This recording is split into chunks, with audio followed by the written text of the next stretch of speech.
So Sean Payton has left the New Orleans Saints weeks before his Netflix documentary airs. We need to talk about it. I feel like this specific retirement is going to be a love letter to Sean Payton, a 58-year-old who has just decided to retire from the New Orleans Saints after a 16-year tenure.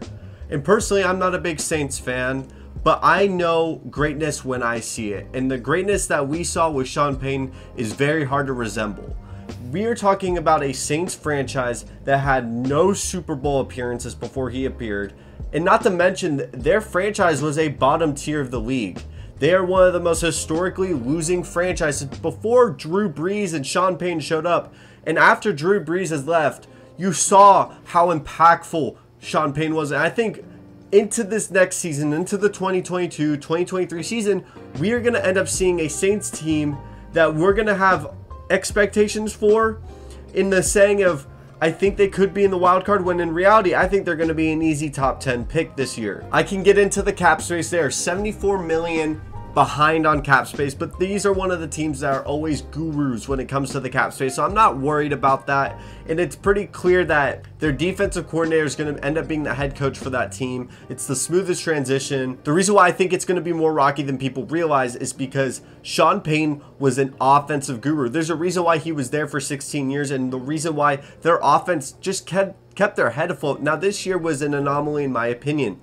They could not keep their offense with their defense, and that's why their defensive coordinator is going to be the head coach, is because their defense was so good. It almost carried them into the playoffs. Taysom Hill clearly is not a QB1. He wants to be. Guy that was a former quarterback, of course they want to play their natural position that they played in college. They worked their butt off to get to that position. Now they are only a gadget guy. Of course Taysom Hill wants to be a quarterback. I don't blame him, but he just does not have the skill set or the demeanor to become an NFL quarterback at a winning level. He's a good backup, but he is not a guy you want to invest a ton of money into that isn't a gadget guy. Jameis Winston has just torn his ACL this past year, and I hope for a speedy recovery because I'm a big Jameis fan. He's one of the most fun players to watch, and I think when his talent is maximized, he could be a really good quarterback. But I believe his contract's up, and I believe the Steelers have interest in him, but that's something to watch for because we know about Aaron Rodgers and show that he wants to potentially go to the Steelers. So they're going to keep their options open because obviously that seat is wide open, and that's going to be one of my videos coming up, is what the Steelers are going to do. But right now we have to talk about the Saints because this is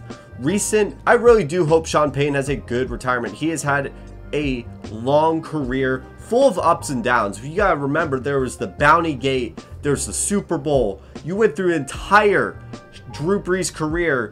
I know Drew Brees played with the San Diego Chargers, but at the same time, his real career, where what we're going to remember most and where he got all his accolades, was in New Orleans. And I mean, these two were buddies. These were the guys that were going to take the Saints to multiple Super Bowls. Now, they weren't able to achieve that for whatever reasons, whether it's a Rams pass interference or things of that nature. This roster is very odd, I think, right now for a coaching change. Not because I don't think it's going to be a difficult rebuild, but it's going to need a lot of restructure. And the reason why, back to Jameis Winston, that I'm very iffy on him being the head guy moving forward. He went to Sean Payton because he was that offensive guru, because he could make any quarterback work in that system. He's gone. Whether you like it or not, whether you just keep going with what he was doing, whether the defensive coordinator who had been there for a long time just continues what Sean Payton does, Sean Payton's not in the building. He is not there to help orchestrate or help build this quarterback up, which Jameis needs. We saw Jameis show a little bit of potential. Week 1, he dominated the Packers, and he showed flashes of himself that he could be a really high-level quarterback. But a torn ACL, he isn't able to improve where he has been other than through probably reading the playbook, and that playbook is getting moved out the window. There's a lot of questions with Jameis Winston. A lot of people are just assuming he's going to come back and be this leader, be this guy. I am very iffy on Jameis. Ian Book clearly is not the answer. You have Alvin Kamara as an all-purpose back. You can use him in multiple different ways, but he's also getting hit in multiple different ways. Are you going to pay? How much are you going to pay him? That's my question. How much are you going to pay him? You have Michael Thomas, who might be moved off in this offseason. I would not be surprised if Michael Thomas was moved off of. Then what is your offense? They clearly did not have any other weapons other than Alvin Kamara on that roster. I mean, Taysom Hill was put in a very tough position, but not to mention they didn't have viable options to throw to. You might have to get off of Teron Armstead to fix your salary cap situation. Now your offensive line is looking shaky. Now Eric McCoy was a great pickup. That's a great solid center. They have pieces on that offensive line. But Teron Armstead, that was the head macho. That was the main man. Now you look to the defense, and the defense is probably where the problems are least, but they're also an aging defense. There's not a lot of young talent other than the Marshawn Lattimore. They also have Cameron Jordan, but he's aging. Demario Davis isn't super young. There's a lot of other pieces on that defense that they're going to need to restructure. And when you don't have a lot of cap, you're not allowed to bring in a ton of pieces. So I think they're going to have to hit in the draft. I don't know if moving the defensive coordinator is the #1 option. It might be in time for a culture change. I don't know if the Saints are going to have such a smooth transition to potential wild cards. And I don't even know if the owner really wants that. I know New Orleans wants to be a competitive sports area. We're watching the Pelicans try to rebuild what they're doing with Zion Williamson and Brandon Ingram. There's talks about wanting a baseball team there, and you need winning. You need a lot of consistent winning, and they've had that for the past couple of years, but it's trying to continue that. This would have to be a Brett Favre to Aaron Rodgers type of change to get this roster to work. So I think there's going to be a lot of pieces moved off, a lot of cap structure that's going to have to be flipped around. Picks are going to have to hit if they want to win now. I would go into a full rebuild if I'm the New Orleans Saints. I wouldn't mind moving the defensive coordinator to head coach, but I would also make sure he knows this is his team. He's not running the coordinator position. He was a former head coach, I believe. Very interesting to see how he develops, if he has improved. I'm sure he has. I mean, we watched this defense carry him to the playoffs, but they are going to have to fix a lot on the offense and still revamp that defense and allow the next generation for a great Saints defense to come in. Next thing we want to talk about is, where's Sean Payton going to go? Because I'm going to have a theory at this end of the video. I don't think Sean Payton's done coaching. 58 is a very young age to retire.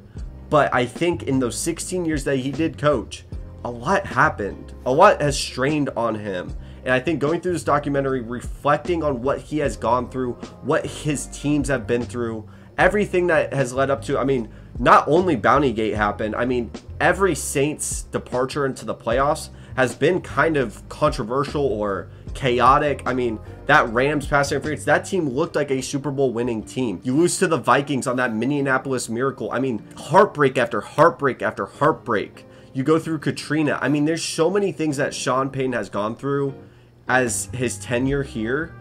I'm not surprised that he would want to move off and go be with his family for a couple years. But great competitors like Sean Payton and great competitors in general always get that itch. That's why I believe Tom Brady's coming back. He's going to spend time with his family, but that competitive itch is a real thing. When you are away from the sport for good, for a long period of time, I didn't think Andrew Luck would come back because I thought he was, on a physical level, pain can be so much more lasting versus an emotional departure. And I think this is an emotional one by Sean Payton. I think he'll be back. I don't know what team, because I mean, it could be 5 years from now, and then we're going to hear rumors in about 2 years. I think he's going to have a 2-year break, but you're going to hear rumors. There's going to be a team that has a ton of talent but isn't being maximized by the right head coach. Maybe a young quarterback is there. They're going to contact Sean Payton and say, hey, how you feel about this? Because he has a lot of good coaching left in him, I think. I think he potentially even has a Super Bowl left in him. But it's whether or not he wants to come back to the game. I fully respect this decision, but I think the Saints are in for a tougher rebuild than a lot of people are giving them credit for. Thank you so much for watching. I'm trying to do daily videos while trying to do school and 2 other jobs, but I love doing this.